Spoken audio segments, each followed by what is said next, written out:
Kaya may ano kayo? Magkano yung Vista na ano? 130/70. So yan, sobrang complicated ng pagbabaklas pala dito sa ano, gulong ng NMAX kasi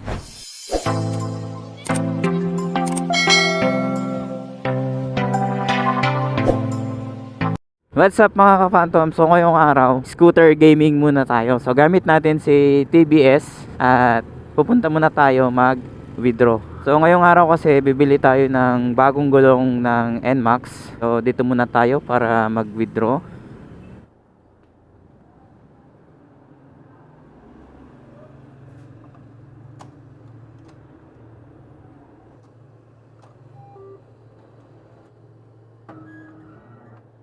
So yun mga ka-Phantom, nakapag-withdraw na tayo ng pera. At ngayon pupuntahan natin yung aking biyanan para kunin yung kanyang NMAX. At yun yung ating content for today. Kasi yung kanyang motor kasi sobrang pudpud na yung kanyang gulong. So pinagtsatsagaan niya lang gamitin. At minsan kasi hinihiram ko yun pagka umuwi kami ng Gataran. So ngayong araw na napag-isipan ko na isusurprise ko na lang siya. So pupunta ako doon at hihiramin yung kanyang motor. Ang sinabi ko, may pupuntahan lang ako. Yun na, kukunin nating kalbo yung gulong niya sa likod. So pagbalik natin, bago na. Pansin nyo yung panahon ngayon, medyo makulimlim na naman. Wala siyang kalam-alam na papalitan natin yung kanyang gulong. So tignan na lang natin yung magiging reaction niya, kung mapapansin niya ba o hindi. Bali yung ikakabit nating gulong sa NMAX pala ay dalawang klaseng gulong lang kasi yung pinagpipilian nating ilagay dun.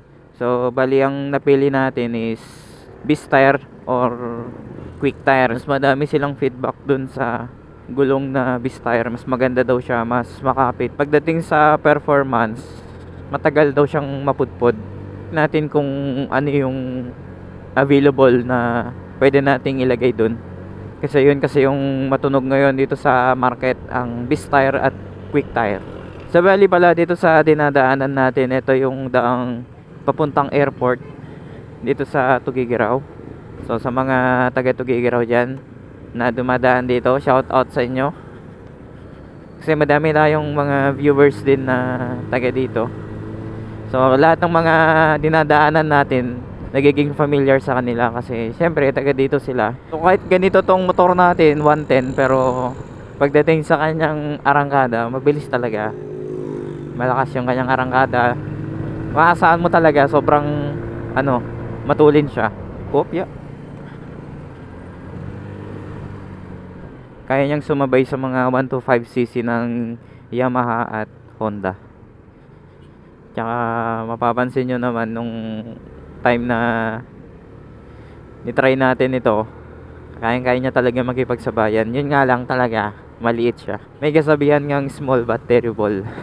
Okay, so dito muna tayo magpa-park ngayon at kukunin natin yung NMAX niya. Among gamit inalada nga gamit na.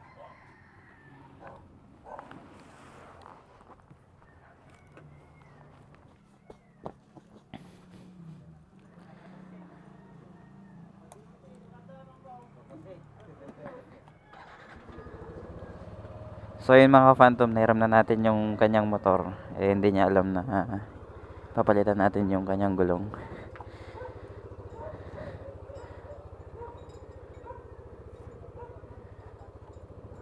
Pang sublik ka tatamtaman ko na. Mga Phantom, NMAX gaming naman tayo ngayon. So ipapakita ko sa inyo yung kanyang gulong kasi ito kasi yung ginagamit natin pagka umuwi tayo ng Gataran. So naawa naman tayo dito sa kanyang motor kasi pudpud na yung kanyang gulong. Wala pa siyang time na mapalitan. So ngayon ayun na yung magpapalit. So ito mga ka-Phantom, may ipapakita ko sa inyo yung kanyang gulong.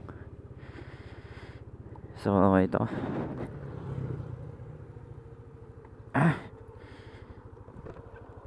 Mapapansin nyo mga ka-Phantom, etong ano mismong gulong niya, ayan siya.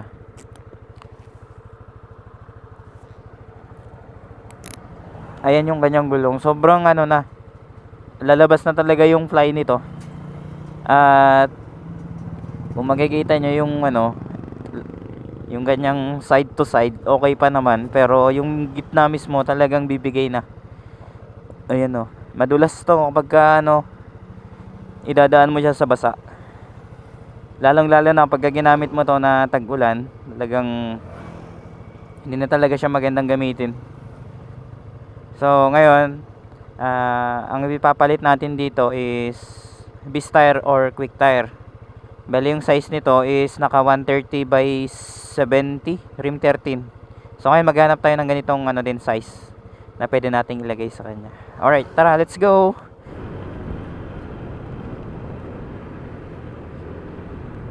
So gusto ko sana ngayong araw i-review sana natin itong NMAX V1, pero mas magandang i-review natin na napalitan na yung gulong niya. Kapag ginagamit ko tong NMAX noon, pagka dumadaan tayo dito sa may linyang ganito, sa may gitna, ang nangyayari is medyo dumudulas itong likod niya. So akala ko noon malambot yung kanyang gulong sa likod, pero nakita ko is malala na pala yung kalbo ng ano, gulong niya. So ganito kasi tayo, ayaw nating sabihin yung totoo, lalong lalo na kapag something special yung gagawin natin. Feeling ko wala silang beast tire dito.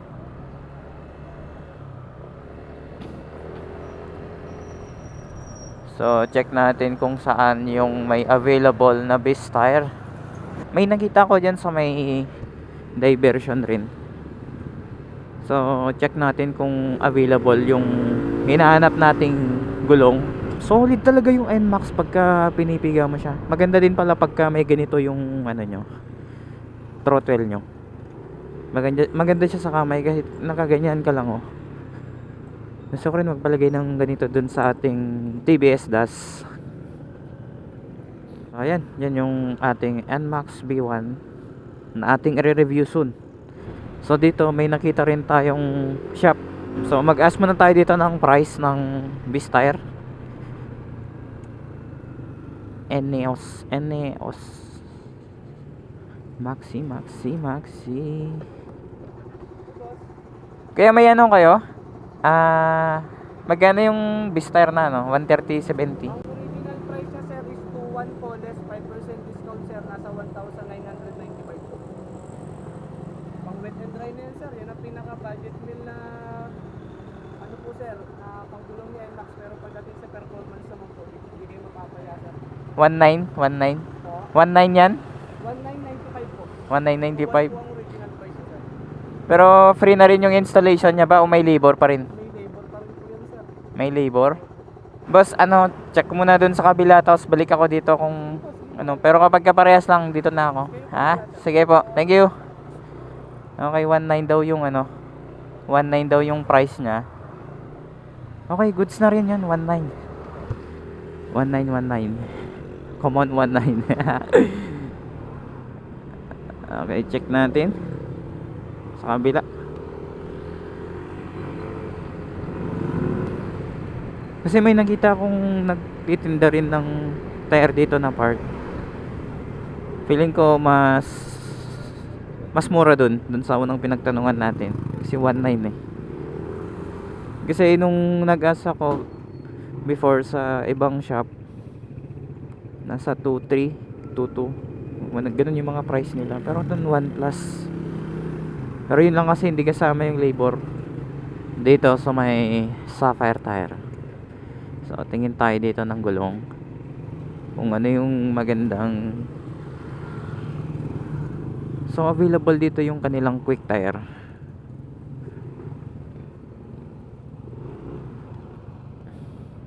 Okay, check tayo. Magkano yung ano nyo, yung Euro grip na 130 by sa NMAX, yung 130 by 70 rim 13. Yung sa beast tire magkano? May ilaw ka dito. Ay, wala nang available na beast tire. Yung Maxis meron kayong size? Ay, wala din. Sige. Thank you. Okay, wala silang available na stock dito. Let's try natin. Doon na lang tayo. Kasi yung kanilang Eurogrip 29. So 1,000 difference. So doon na lang tayo sa Beastire. Ayan na.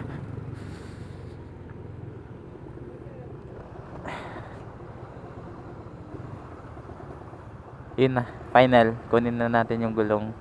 Sige, yan na lang. Dito ba ayan o, i-install yan? Dito rin ba i-install? Ay, ipapa-install nyo, sir? Oo. Wait lang, sir. Tawag lang po ako ng mekaniko. Wala pa po kasi mekaniko. Ay, wala pa. Sige, yan na lang. Yung gulong na lang.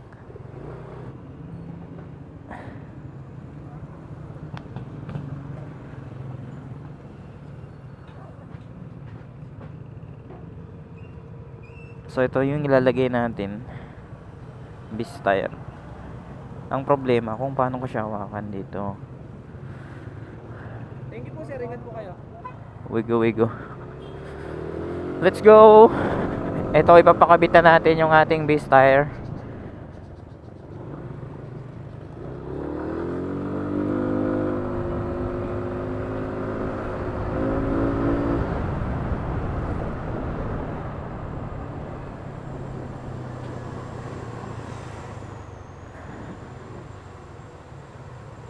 Agpa-install na man, di ba?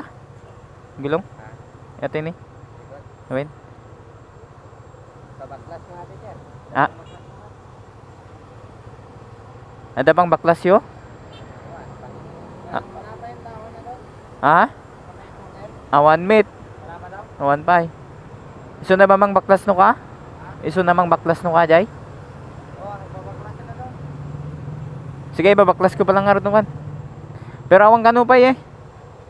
Awang kanu pa di ko ana. Tao na. Ay, dali mo na lang doon, oh. Ayan. Doon sa may, ano, sir? Doon sa may, ano pa, ano, sir? Ita Pirelli. Ng, ano, Again install da Jay? yung anong van. Diyan lang, oh. Again install da Jay? Oo. May 13 years sila doon, sir. Ha? May 13 years sila doon. Ah, Babaklas nila sa, ano, yan. sige, thank you ah.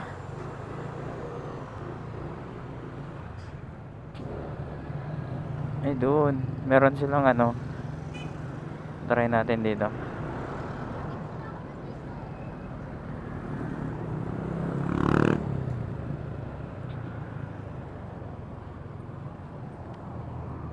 Umaambon na. Umaambon na mga ka-phantom.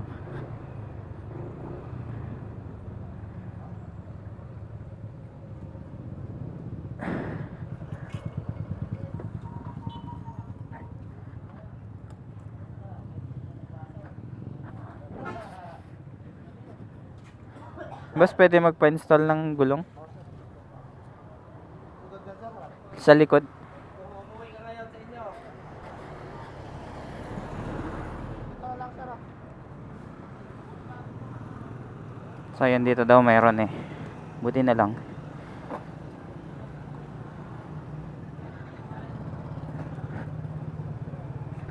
Opya.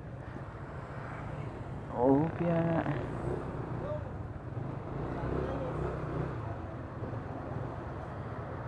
So yun mga ka-phantom, maproseso pala yung pag tatanggal nila ng gulong nito.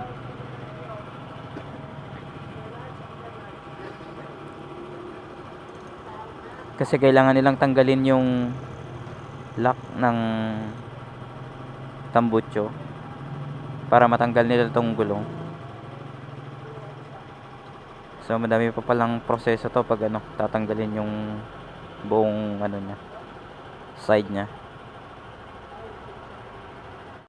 So yan, sobrang complicated ng pagbabaklas pala dito sa ano, gulong ng NMAX kasi lahat ng side tinatanggal, pati yung buong ano niya, buong shock niya tanggal, tapos itong brake caliper natanggal din yan, tambutso. So yun, ang alam ko kasi dito lang siya babaktasin, katulad ng mga sniper. Yan yung ano, pagkakalam natin. So very complicated pala kapag nagbaklas tayo ng ganito. So kahit ako hindi ko masundan kung paano baklasin tong ganitong style. Iba kasi yung yung itsura nitong side nito. Kung i-compare mo sa sniper na magbabaklas ka, ito lang yung babaklasin mo. Yan lang. So matatanggal mo na yung gulong. So ito kasi kailangan tanggalin mo yung tambutso, itong side cover, then shock. So titignan natin ngayon yung gulong na papalitan nila. So yan na yung gulong.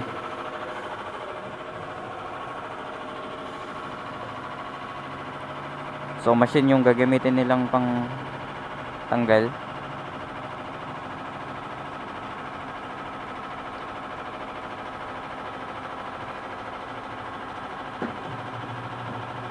Tapos yan na.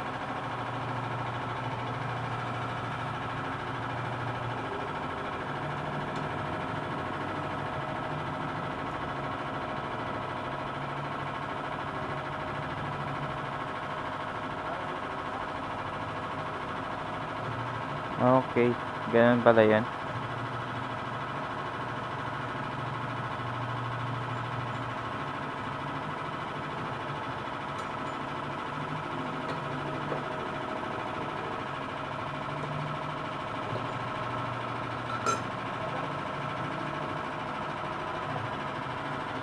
Bale yan, papalitan nila ng bago.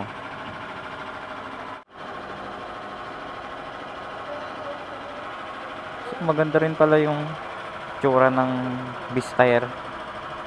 Para siyang Pirelli.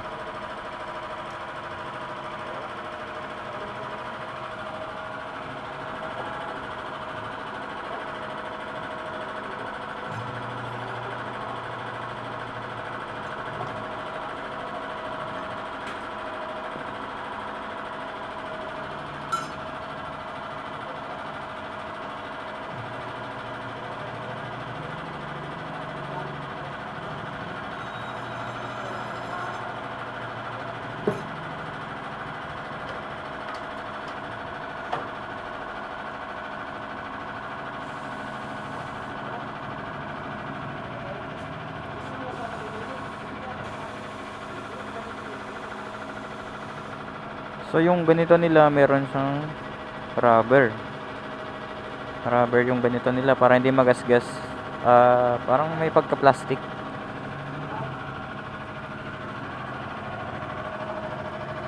Hindi pagka-plastic yung nila para kapag ka naglapat ka diyan ng gulong, hindi siya magagasgas. Okay, goods. So ngayon papanginan na lang nila yan. Ito, nakaka-bad trip na naman. Malakas na naman yung ambon.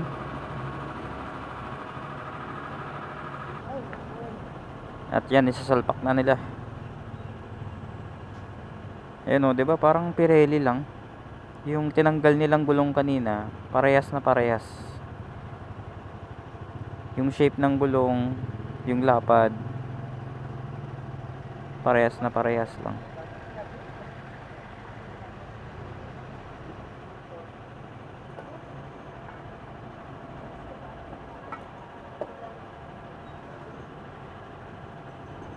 Ayun na.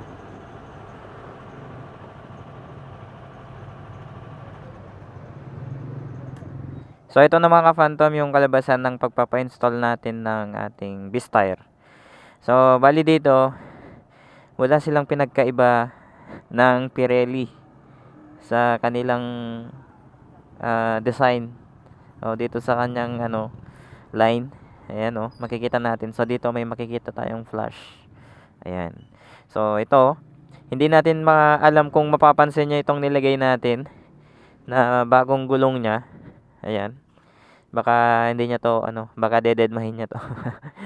So ayan, gusto lang kasi natin siyang mapasaya kasi syempre itong motor niya ay ito yung pinundar niya. So ito yung matagal niyang pangarap na motor.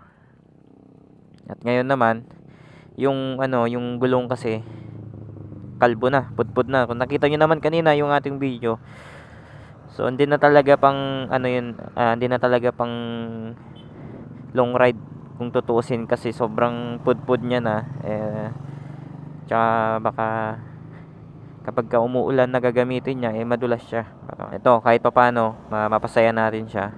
So ang alam niya, iniram natin yung motor niya na may bibilin lang ako na ilalagay dito sa kanyang compartment kasi 'di ba ang laki ng compartment ng NMAX.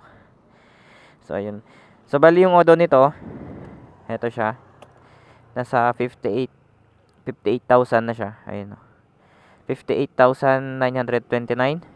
Yan na yung natakbo niya. So bali kapag i-review natin yung kanyang gulong soon, check natin kung maganda yung performance ng Beastire. Then siguro ito yung lalagay natin kay Phantom, yung Beastire, or dalawa lang kasing pinagpipilian ko, yung isang brand na Zeneos. Yun kasi yung maganda din na budget pero quality na gulong. So anyway mga Phantom, kung hindi ka pa nakasubscribe sa aking YouTube channel, please subscribe and don't forget to hit the notification bell para lagi kang updated sa ating latest videos.